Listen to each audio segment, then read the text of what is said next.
Everyone, সবাই কেমন আছো? আশা করি সবাই ভালো আছো এবং সুস্থ আছো। তো চলো আমার নতুন আরেকটা ভিডিওতে তোমাদের সবাইকে ওয়েলকাম।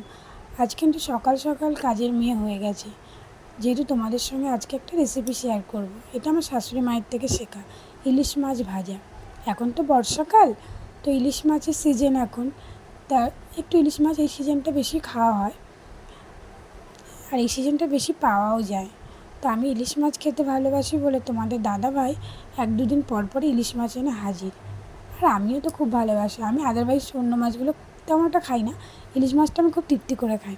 তো চলো, আমি মাছটা এখানে ম্যারিনেট করে নিয়েছিলাম। এর মধ্যে আদা বাটা, জিরে বাটা, শুকনো লঙ্কা বাটা, ধনে বাটা আর নুন, হলুদ আর একটু সরিষের তেল দিয়ে মাছটা ম্যারিনেট করে 5 মিনিট ঢাকা দিয়েছিলাম। তারপর আমি শুকনো লঙ্কাটা ভেজে নিয়েছি। শুকনো লঙ্কাটা কী বলো তো, ইলিশ মাছের তেল, আলু সেদ্ধ আর একটা শুকনো লঙ্কা হলে কিন্তু ব্যাপারটা পুরো জমে যায়। আর মাছটা কিন্তু তোমাদের অল্প আঁচে ভাজতে হবে, নাহলে কিন্তু মশলাটা পুড়ে যাবে, খেতে ভালো লাগবে না। তো অলরেডি মাছ ভাজা রেডি। তো তোমরা চাইলেও একদিন করে দেখতে পারো। ভিডিওটা তাহলে আজকে এই পর্যন্ত। আজ তবে আসি, টাটা।